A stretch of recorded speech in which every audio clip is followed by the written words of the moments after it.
accessible à tous. Il n'y a pas besoin d'avoir travaillé dans le médical ou dans le paramédical. Le but, c'est d'avoir envie de s'installer, d'avoir envie de changer de vie, d'avoir envie de faire un métier qui nous plaît, d'être dans l'aide, d'être dans l'accompagnement personnel.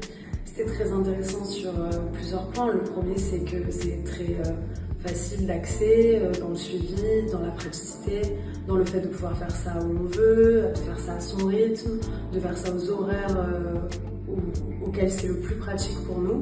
Il y a aussi un côté très large dans cette formation qui ouvre aussi à d'autres possibilités et ça c'est très intéressant. Et le dernier volet qui à titre personnel m'a beaucoup aidé, c'est le volet de suivi pédagogique qui est extrêmement professionnalisant puisqu'on échange avec quelqu'un qui est déjà dans le métier et qui permet d'échanger sur nos acquis et de voir où on en est. Et donc c'était parfait pour moi, parfait en fonction aussi de ma vie personnelle et le travail que je devais continuer à gérer. Donc je trouve ça très adapté, surtout quand on est dans une reconversion. Le coût est aussi extrêmement avantageux comparé à la qualité de la formation.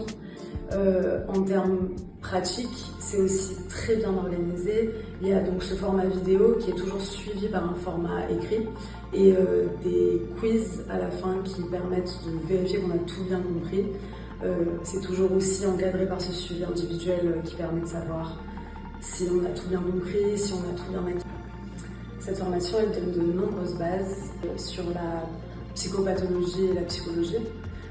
Tout ça est évidemment lié à l'histoire et comment on continue d'évoluer en tant que thérapeute.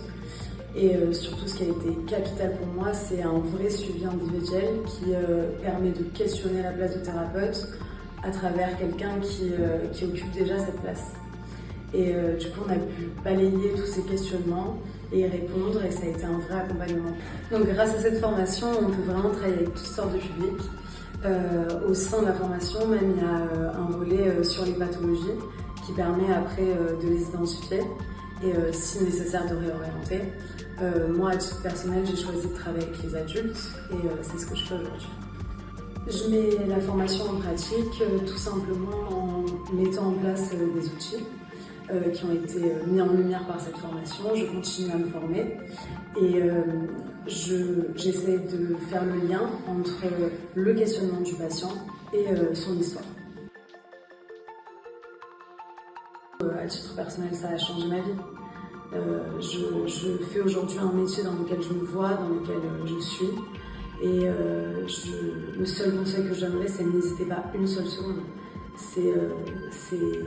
Si vous avez envie d'être dans l'aide et dans l'accompagnement et d'en faire votre métier, n'hésitez pas une seule seconde.